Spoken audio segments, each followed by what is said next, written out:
समन्त चक्रवालेषु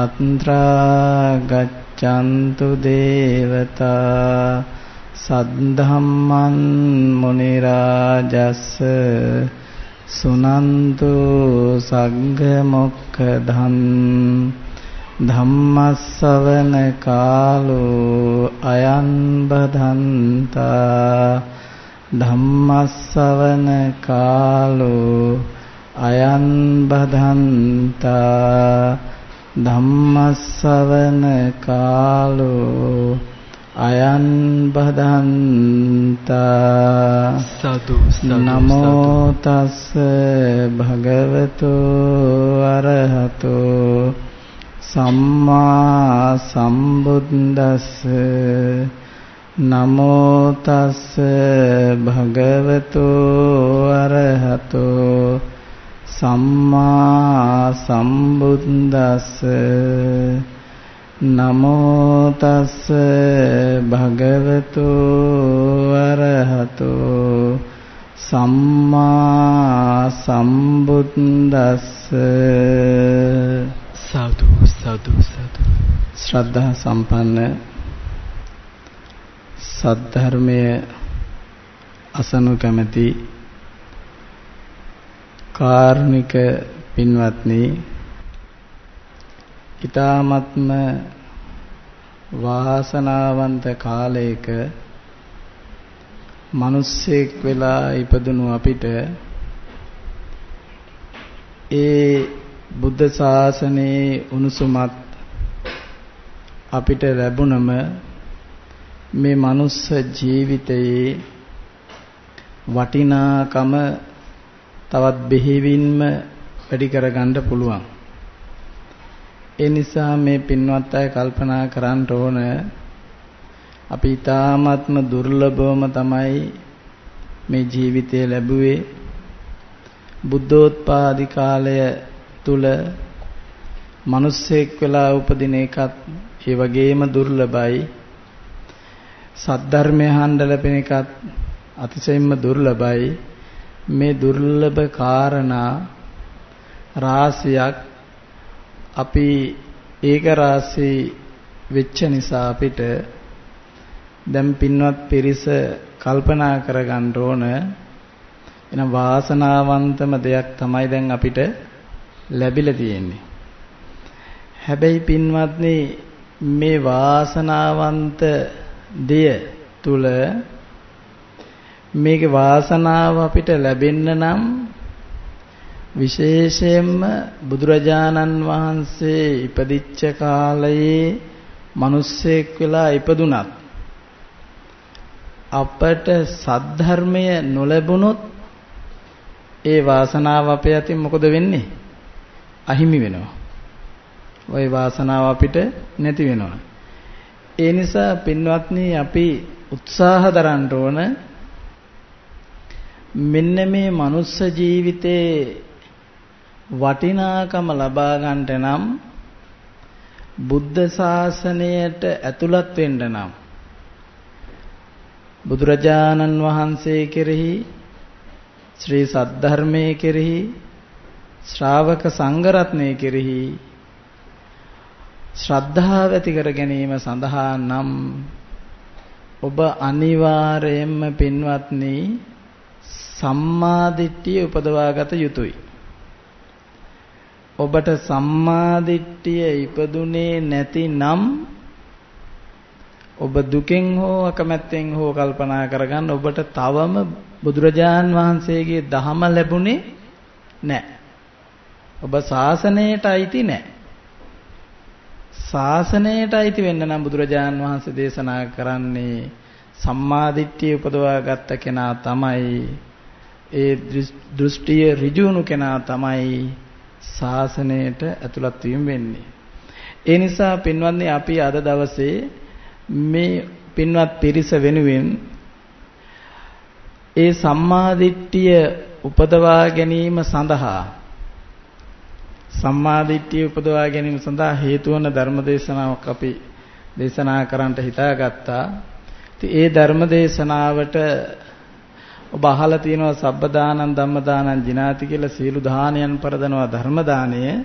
ඒ නිසා අද ඒ ධර්ම දානයේ දායකත්වයේ දරන්නේ බොරලස්ගමුව පරෝපාකාර මාවතේ අංක 9 දරන නිවසේ පදිංචි නිලන්ති පෙරේරා මහත්මියත් බණ්ඩාරගම කඹුරුගොඩ අංක 115 දරන නිවසේහි පදිංචි සිල්වියා බෝධිමාන්න මහත්මියත් මහනුවර හේරැස්සගල හන්තානවත්ත ලිපිනෙහි පදිංචි පීඑච් සුනේත්‍රා චන්ද්‍රකාන්ති මහත්මියත් පානදුර තන්ත්‍රිමුල්ල ජෙමිනි නිවසේ පදිංචි රත්නාවලි අතපත්තු මහත්මියත් කාර්යමඩිත්ත තලාව විදුර නිවසේ පදිංචි අශෝකා මාලනී සමරසිංහ මහත්මියත් යන මෙන්න මේ පින්වත් පිරිස තමයි අද ධර්ම දානයේ දායකත්වයේ දරන්නේ. එහෙනම් ඔබ කල්පනා කරන්න ඕන මහත් වාසනාවන්ත දෙයක් තමයි ඔබට දැන් ලැබුණේ. මුළු රටටම සද්ධර්ම බණපදයක් අහන සලස්වලා යම් කෙනෙක්ගේ හෝ හිත පැහැදුනොත් ඔබට බොහෝ ආනිසංසයක් ලැබෙනවා. ඒ නිසා පින්වත් දැන් කල්පනා කරගන්න අපි මේ බුද්ධ ශාසනය තුල චතුරාර්ය සත්‍ය ධර්මයන් අවබෝධ කරගත්තොත් චතුරාර්ය සත්‍ය ධර්මයන් ඒ චතුරාර්ය සත්‍ය ධර්මයේ සත්‍ය ඥානයකට අපි පැමිණුණොත් අපිට සම්මා දිට්ඨියක් උපදවා ගන්නට පුළුවන්. එහෙම උපදවා ගත්තොත් බුදුරජාණන් වහන්සේ විස්තර කරනවා කවදාකවත් සතර පායකට වැටෙන්නේ නැහැ කියලා. පින්වත්නි අපි කල්පනා කරන්න ඕන මේ බුද්ධ ශාසනය දැන් බුදුරජාණන් වහන්සේ ලෝව පහළ වෙලා කුමක්ද අපිට දේශනා කරේ කියලා. පින්වත්නි බුදුරජාණන් වහන්සේ නමක් ලෝකයේ පහළ වෙලා අපට දේශනා කරන්නේ කුමක්ද? සසර දුකෙන් එතර වෙන මාර්ගයක්. සංසාරෙන් එතර වෙන්න. සසර දුක්ගිනි නිවාලන මාර්ගයක් තමයි බුදුරජාණන් වහන්සේ නමක් ලෝක පහළ වෙලා අපට දේශනා කරන්නේ. එතකොට ඔබ කල්පනා කරන්න ඕන පින්වත්නි, එහෙනම් ඒ බුදුරජාණන් වහන්සේලා ලෝකේ පහළ වෙලා අපි සසර දුකෙන් එතර කරන ධර්මයක් නම් දේශනා කරන්නේ. එහෙනම් අපි ඒ සංසාර දුක්ගිනි නිවාලන ධර්මයේ මහලා අපි මේ මාර්ගයේම ඕන ගමන් කරන්න. නමුත් බුදුරජාණන් වහන්සේ විස්තර කරන අරිය පරේසන සූත්‍රයේදී පින්වත් මහණෙනි යමෙක් ඉපදීම ස්වභාව කොට ඉඳගෙන ඉපදෙන දේම සොයනවනම් හොඳට කල්පනා කරන්නකෝ. ඉපදීම ස්වභාව කොට ඉඳගෙන ඉපදෙන දේම සොයනවනම් මරණය ස්වභාව කොට ඉඳගෙන මැරෙන දේම සොයනවනම් මහණෙනි ඒගොල්ලෝ අනාර්ය පරිේශණයයි සිදු කරන්නේ. ශ්‍රේෂ්ඨත්වයේ බවට පත් නොවන පරිේශණයයි කරන්නේ. අන්න බලන්නකෝ. කෙනෙක් ඉපදීම ස්වභාව කොට ඉඳන් ඉපදෙන දේ සොයනවනම් මරණය ස්වභාව කොට ඉඳන් මැරෙන දේ පිළිබඳ පරිේශණය සොයාගෙන යනවනම් එහෙමනම් ඒ පරිේශණය මහණෙනි අනාර්ය පරිේශණයයි. බුදුරජාණන් වහන්සේ විස්තර කරන ඔය අනාර්ය එහෙනම් පරිේශණය කුමක්ද මහණෙනි? මොකද්ද ඉපදෙන දේ? මහණෙනි අඹුදරුවෝ ඉපදෙන දේ ස්වභාව කොට තියෙන එක. දැසිදස්සන් ඉපදෙන ස්වභාව කොට තියෙන එක. රන් දෙදී මිල මුදල් ඉපදෙනීම ස්වභාව කොට තියෙන දෙයක්. එහෙනම් අපි ඉපදීම ස්වභාව කොට ඉඳන් ඇත්තටම එවැනි දේවල්ම නේද සොයන්නේ? එහෙනම් දැන් අපි කරන්නේ බොහෝ දුරට බලනකොට මොකද අනාර්ය පරිේශණයක්. නමුත් තථාගත ලෝතුරා බුදුරජාණන් වහන්සේ නමක් සිදු කරේ ආර්ය පරිේශණයක්. ඒ කියන්නේ මොකද්ද? ශ්‍රේෂ්ඨත්වයේ බවට පත්වන පරිේශණයක්. ශ්‍රේෂ්ඨත්වයේ බවට. එහෙනම් ශ්‍රේෂ්ඨත්වයේ බවට පත් වෙන පරිේශණය නම් උන්වහන්සේ විස්තර කරනවා මහණෙනි යමෙක් ඉපදීම ස්වභාව කොට ඉඳන් ඉපදීමේ ආදීනවය දකිමින් ඉන් නිදහස් වීම පිණිස පරිේශණයක් කරනවා නම් මරණය ස්වභාව කොට ඉඳිමින් මරණයේ ආදීනවය දකිමින් ඉන් නිදහස් වීම පිණිස පරිේශණයක් කරනවා නම් අන්න ඒක තමයි කියනවා ආර්ය පරිේශණය. ආර්ය පරිේශණය. එතන ඔබට හැඟෙන්න ඕන පින්වන්දි මෙච්චරයි. එහෙනම් බුදුරජාණන් වහන්සේ නමක් මේ නැවත ඉපදීම කියන එක වර්ණනා කරන්නේ නෑ. ඒක වර්ණනා කරන්නේ නෑ. ඉපදීම ස්වභාවකට ඉඳන් ඉපදීම නැති වෙන මාර්ගයක් ඕන සොයන්න. දැන් අද අපි මොකද්ද කරන්නේ? ඉපදීම ස්වභාවකට ඉඳගෙන ඉපදෙන දේවල්මයි සොයන්න යන්නේ. එහෙම සොයනකොට පින්වත්නි තවම එහෙනම් අපි ඉන්නේ අනාර්ය පරිේශණයේ. ආර්ය පරිේශණය නෙමෙයි. ඒ කියන්නේ එහෙනම් අපිට තවම බුදුදහම හරියට අපිට ලැබුණේ අපේ සිත් සතන් තුළට තවම ලැබුණේ නැහැ. ලැබුණා නම් එහෙනම් අපි ඒ පරිේශණයෙන් ඈත් වෙලා අපි ආර්ය පරිේශණයට තමයි යන්න ඕන. පින්නෝනේ දැන් එතකොට අපි ඔන්න ඔය කටයුතුම තමයි දිගින් දිගට සිදු කරගෙන යන්නේ. මේ කටයුතු කරගෙන යන ඔබ දැන් ඔබෙන් ඇහැවුවොත් මෙහෙම දෙයක්. ඔය ඇත්තෝ සාමාන්‍යයෙන් මැරිලා ගියොත් කොහේ උපදී කියලා ඇහුවොත් මොකක්ද දෙන උත්තරේ මේ ඉන්න පින්වත් අය?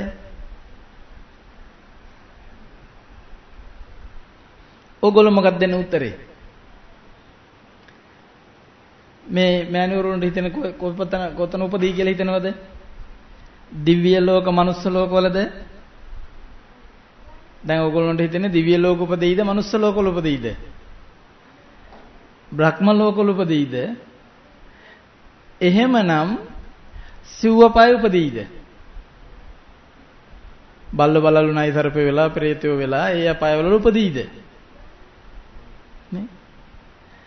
එතකොට පින්වත්නි අන්න එහෙනම් දැන් ඔබෙන් ඇහුවොත් නමුත් ඔබේ හිත නම් තියෙන්නේ මොකද? අපි නම් සතර අපායට වැටෙන්නේ නැහැ කියන එක. අපි මනුස්ස ලෝක නැවත උපදී, දිව්‍ය ලෝක උපදී, බ්‍රහ්ම ලෝක වලත් යයි කියලා හිතන් ඉන්නේ. ඇත්තට මෙහෙම නේද හිතෙන්නේ? ඔව්. දැන් හදිස්සියේදීවත් ඔබට හිතුනොත් මෙහෙම ඇත්තටම ඔබ සතර අපායට වැටෙනවා කියලා හිතුනොත් කැමතියිද බයයිද? කතා කරන්න. බයයි. එහෙම බය නම් දැන් මොකද එතෙන්දි කරන්නේ? එතනින් මිදෙන්න මගක් හොයාගන්න. දැන් සිව්වපායට වැටෙනවා කියන්නේ අනතුරක් නේද? අනතුරට වැටෙන්න ඔබ අප කැමතිද? කැමති නැහැ. එහෙමනොත් අනතුරෙන් මිදෙන්න උත්සාහ කරනවනේ. ඔව්. නමුත් පින්නන් වෙන දැන් ඔන්න ඔබ කල්පනා කරන්නකො මෙහෙම දෙයක්. ඔබ දැන් මේ මොහොත වෙනකන් හිතා ගන්නකො ඔබ ඊළඟට දැන් මෙතනින් කය බිඳුනන් උපදින්නේ දිව්‍ය ලෝකේ කියලා. එතන උපදී කියලා හිතන් ඉන්න. නමුත් බුදුරජාණන් වහන්සේ විස්තර කරනව මෙහෙම. දැන් ඔබට චක්කුන් පටිච්ච රූපේච උප්පජ්ජති චක්කු විඥාන. තින්නම් සංගති පස්සෝ පස්සපච්චය වේදනා වේදනාපච්චය තණ්හා. දැන් ඔබ දන්නව එහෙනම් ඇහැයි රූපයයි චක්කු විඥානයයි මෙන්න මේ තුන්දෙනාගේ ස්පර්ශය නිසා හටගන්නව කුමක්ද? වේදනාව. චක්කු සම්පස්සේ නිසා ඇති වෙන වේදනාව. එතකොට මේ වේදනාව හටගන්නවා. එතකොට වේදනා පච්චය තණ්හා. ඒ වේදනාව හේතු කොටගෙන ඇති වෙන කුමක්ද? තණ්හාව. තණ්හා පච්චය උපාදාන. උපාදාන පච්චය භව. භව පච්චය ජාති. ජාති පච්චය ජරා මරණ ශෝක පරිදේව දුක්ඛ දෝමනස්ස උපායාස ආදී සියලු දුක් ටික. එහෙනම් දැන් ඔන්න ඔබ දැන් මෙහෙම කල්පනා කරන්නකෝ. ඇසයි රූපයයි චක්කු විඥානයයි ගැටුණ කියන්නේ වේදනාව හටගත්තා. ඒ කියන්නේ එහෙනම් දුක් ටිකක හට ගැනීමක් නේද? ඇයි තණ්හාව ඇති වුණා? ඒ කියන්නේ දුකේ හට ගැනීම. දැන් එතකොට දැන් එහෙනම් ඔබ දැන් ඕක පිළිගන්නවද? පිළිගන්නවා. එහෙනම් ඔබ දන්නවා ආයතනයක ස්පර්ශ වුණොත් වේදනාව හට ගන්නවා. එතකොට පින්න දැන් ඔබ කල්පනා කරන්න මෙහෙම දැන් මේ වේදනාව බුදුරජාණන් වහන්සේ විස්තර කරන ආකාර තුනයි. මොකක්ද ආකාර තුන? එක්ක සැප වේදනාවක්, එක්ක දුක් වේදනාවක්, එක්ක අදුක්ඛම සුඛ වේදනාවක්.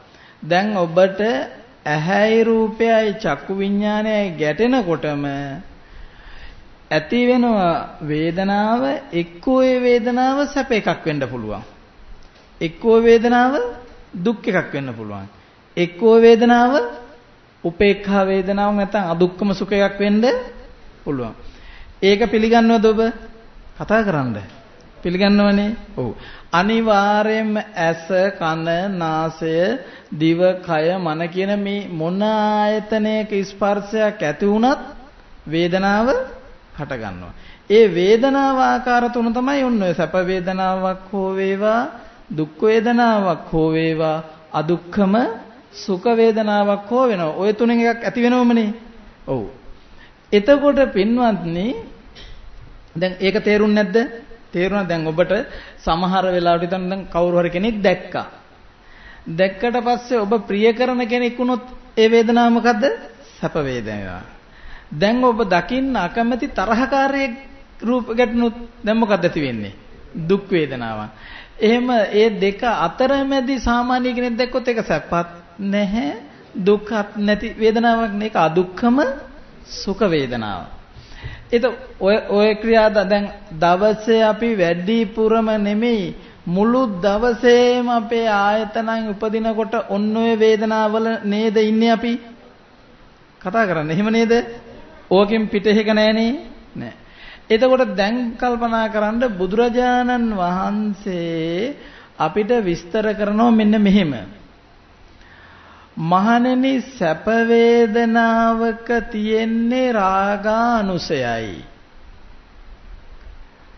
දුක් වේදනාවක තියෙන්නේ ද්වේෂ අනුසයයි. අදුක්ඛම සුඛ වේදනාවක තියෙන්නේ මෝහානුසයයි. ඒ කියන්නේ බුදුරජාන් වහන්සේ විස්තර කරනවා මහණෙනි සැප වේදනාවක තියෙන්නේ රාගයයි.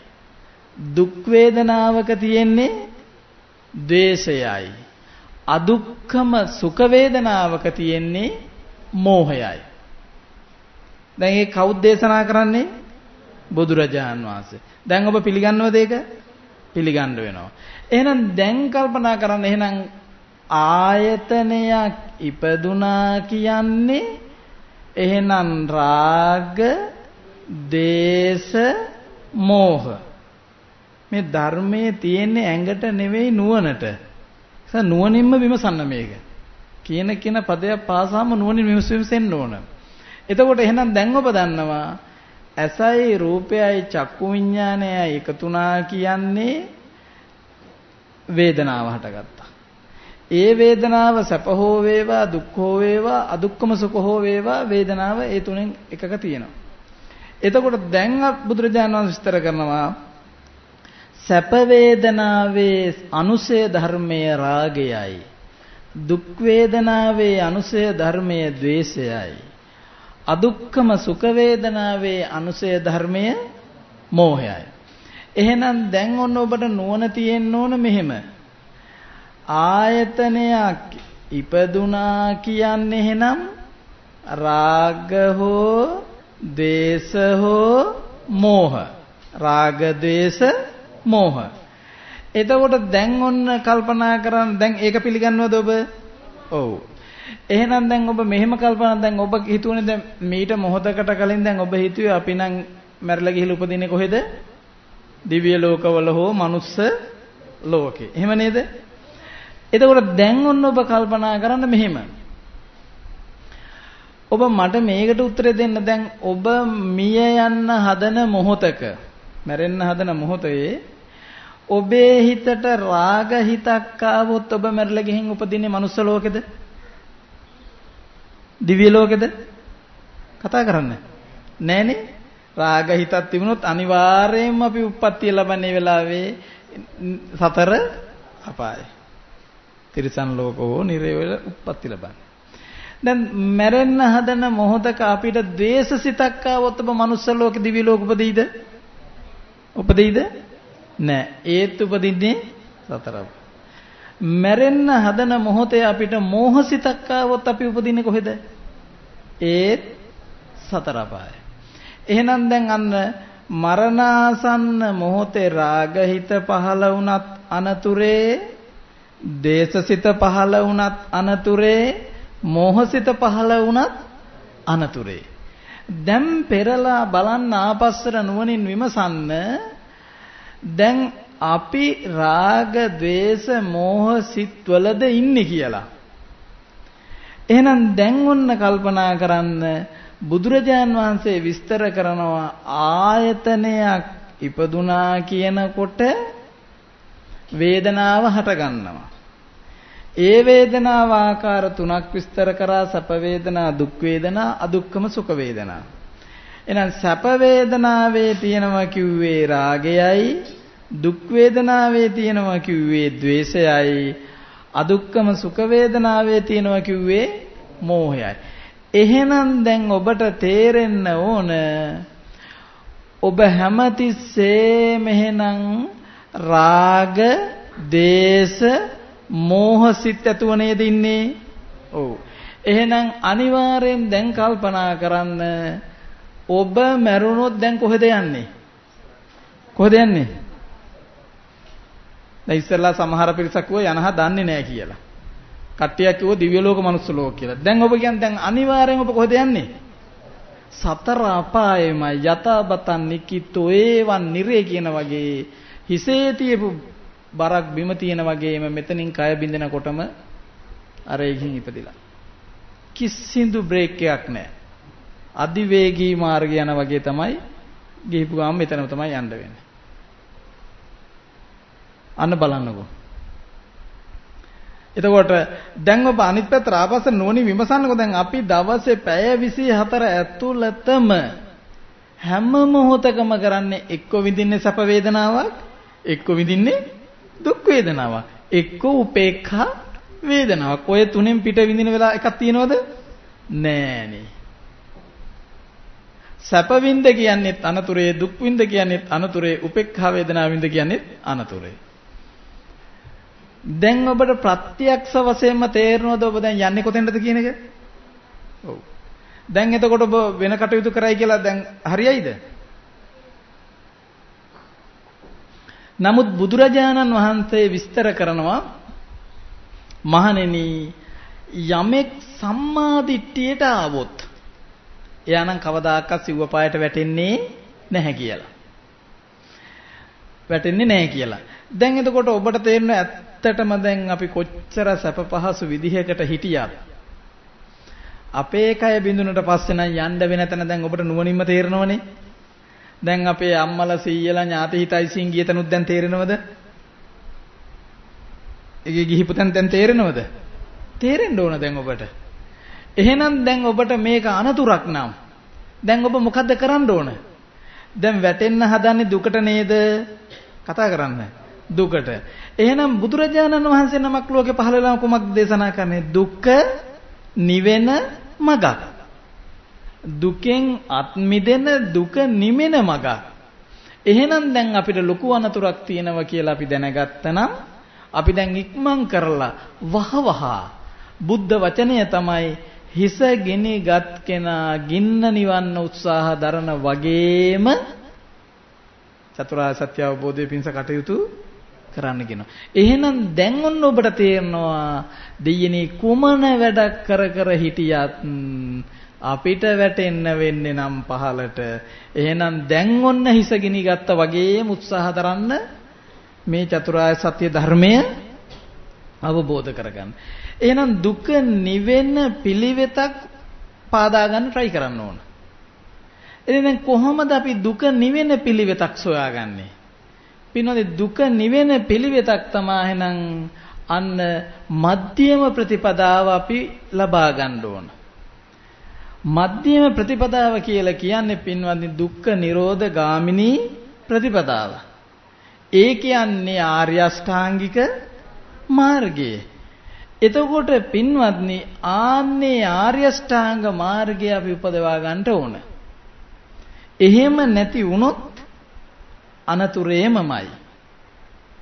එහෙම නැතුනොත් අනතුරේ. දැන් එතකොට පින්වත්නි එහෙනම් දැන් කොහොමද අපි මේ ආයතනයක් ඉපදුනා කියන්නේම වේදනාව හටගත්ත, තණ්හාව හටගත්ත, උපාදාන හටගත්ත. ඉතින් ඔය කෙලවරේ එහෙම ගිහින් ඉතින් ඒ කියන්නේ ජාති ජරා මරණ දුක්මයි. ඔතනින් මිදෙන්න නම් මැදුම් පිළිවෙතක් අපිට හසු වෙන්න ඕන. අන්න බුදුරජාණන් වහන්සේ විස්තර කරන මජ්ක්‍ධිම නිකායේ මජ්ජ සූත්‍රයේදී සුඛා වේදනා ඒකෝ අන්තෝ දුක්ඛා වේදනා ဒ ුතියෝ අන්තෝ අදුක්ඛම සුඛා වේදනා මජ්ජේ.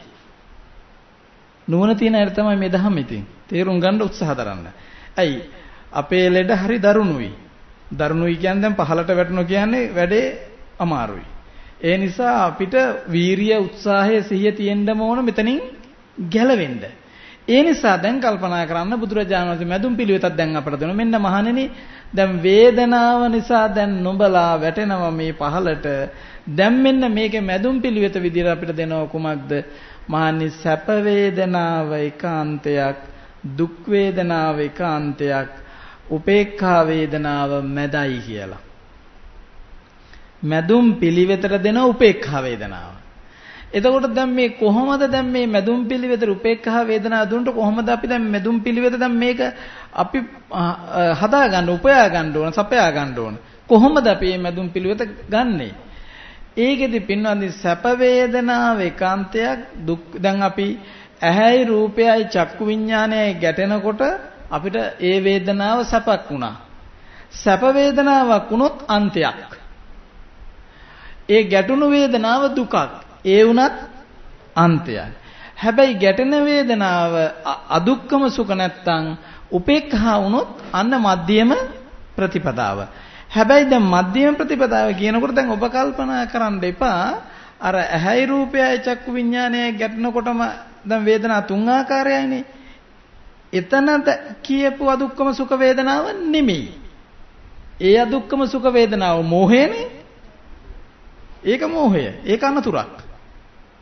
එතකොට එහෙමනම් දැන් ඔන්න කල්පනා කරන්න ඒක නෙවෙයි බුදුරජාණන් වහන්සේ දේශනා කරන්නේ.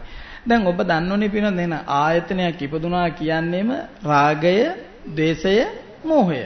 දෙයනේ රාග, ද්වේෂ, මෝහ කියන්නේ අකුසල මූල. අකුසල මූල කියන්නේ ඔබ කෙලින්ම දස අකුසලයටම යනවා. එහෙනම් දැන් කුමන වැඩක් කර හිටියත් ඔබ හිතයි මම දැන් පෙරහැරක යනවා මේ වැඩ කරනවා එක දේවල් ඒ මොකේ කරත් ඔබ ඉන්නේ අකුසල මූලවල. තේරෙනවද එතකොට කොච්චර අනුතරක්ද කියන එක? අකුසල මූලවල. එතකොට එහෙනම් බුදුරජාණන් වහන්සේ දැන් මෙතෙන්දී මේකෙන් නිදහස් වෙන්න කිව්වා.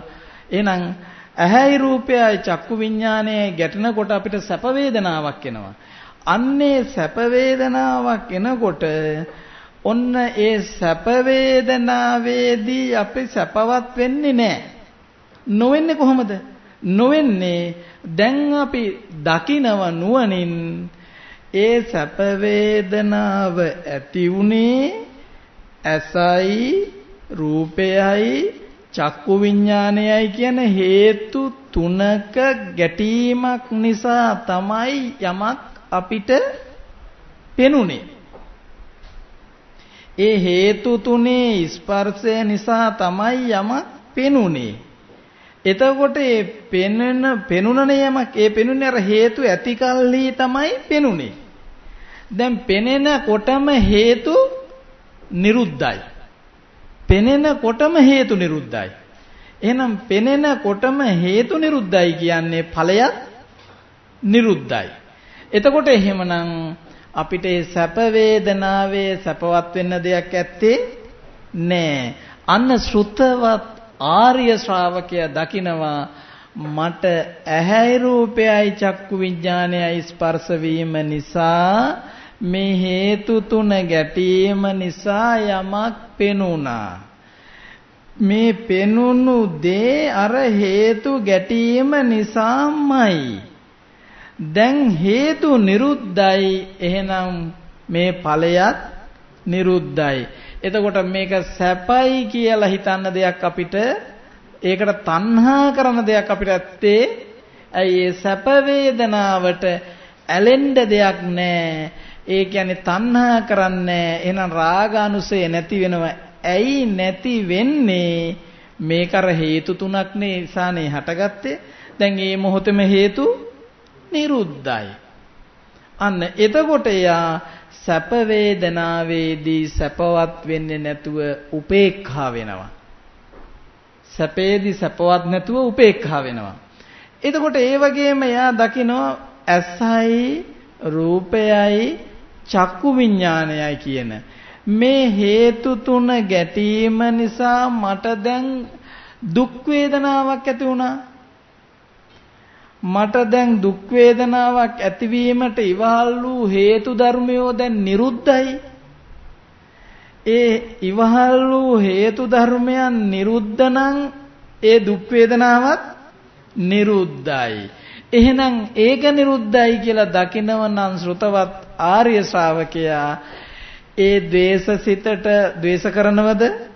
නෑ. ඒක තුල එහෙනම් අන්න ද්වේෂය දුරු වෙලා යනවා. එතෙන්දී එයා එහෙනම් දුක් වේදනාවේදී දුක් වෙන්නේ නෑ. ඇයි දුක් නොවන්නේ? මේ දුක් වේදනාව හටගත්තේ අර හේතු ගැටීම නිසයි හටගත්තේ. දැන් හේතු නිරුද්ධයි. එහෙනම් ඵලයත් නිරුද්ධයි. එතකොට මට වැඩි දුකක් පවත්තන්න එකක් ඇත්තේ නෑ කියලා එයා දුකේදී දුක් වෙන්නේ නැතුව කුමක්ද කරන්නේ? දුකේදිත් මධ්‍යස්ත වෙනවා. ඒ කියන්නේ මොකද්ද? දුකේදිත් උපේක්ඛා වෙනවා. අන්න බලන්න දැන් සැප වේදනාවේදී සැපවත් නොවි උපේක්ඛා වුණා. දුක් වේදනාවේදී දුක් නොවි උපේක්ඛා වුණා. දැන් එතකොට මැදුම් පිළිවෙත හසු වෙන්නේ. දැන් මෙන්න එයා දකිනවා මෙහෙම.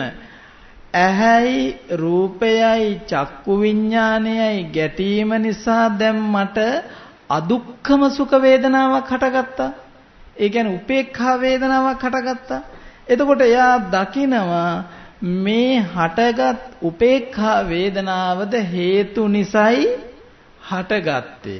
හේතු නිරුද්ධ වෙනකොට ඒ නිරුද්ධයි කියලා දකිනකොට එයා උපේක්ඛා වේදනාවෙත් උපේක්ඛා වෙනවා. එයා උපේක්ඛා වේදනාවෙත් උපේක්ඛා වෙනවා.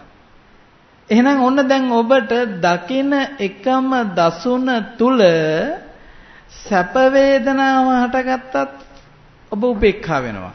දුක් වේදනාව හටගත්තත් ඔබ උපේක්ඛා වෙනවා.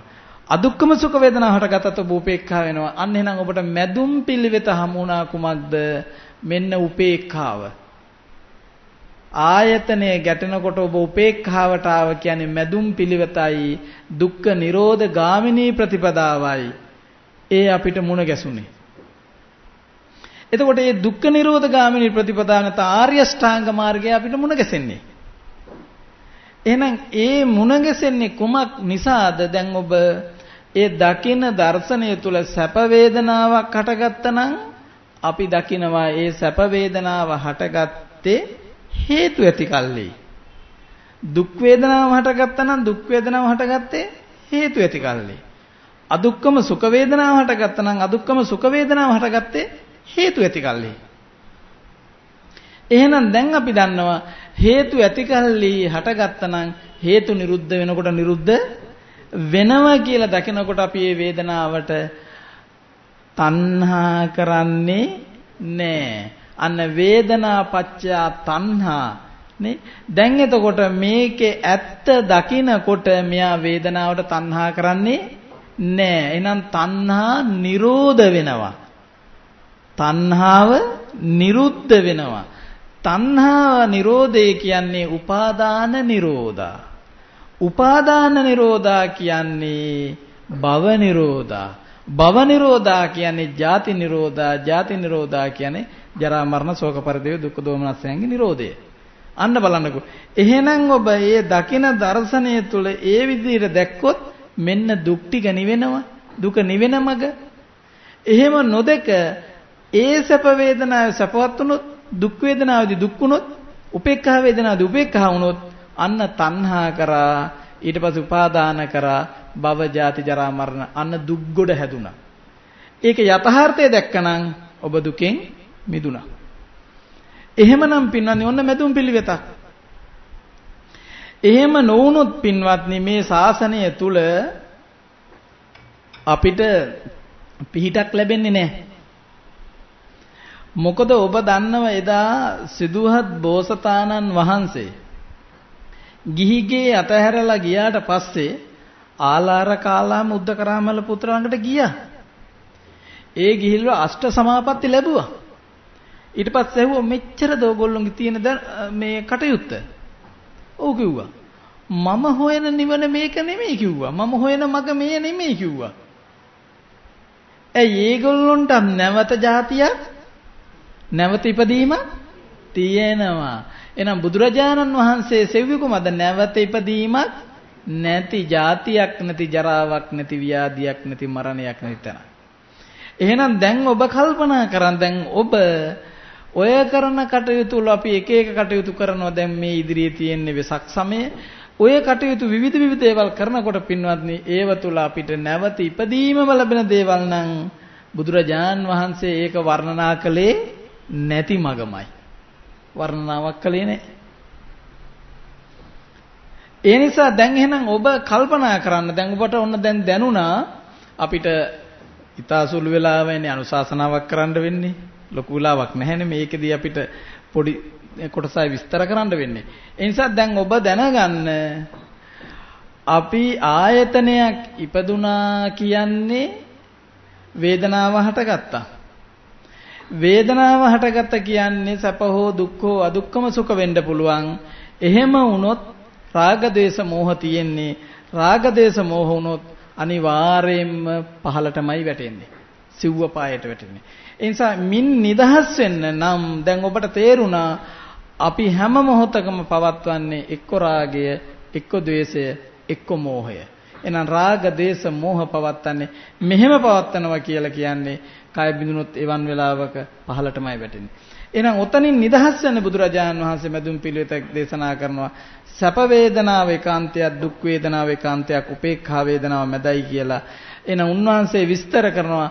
එහෙනම් ශ්‍රුතවත් ආර්ය ශ්‍රාවකයා සැප වේදනාවක් හටගත්තට පස්සේ නුවණින් කල්පනා කරනවා මට සැප වේදනාවක් ඇති වුණා.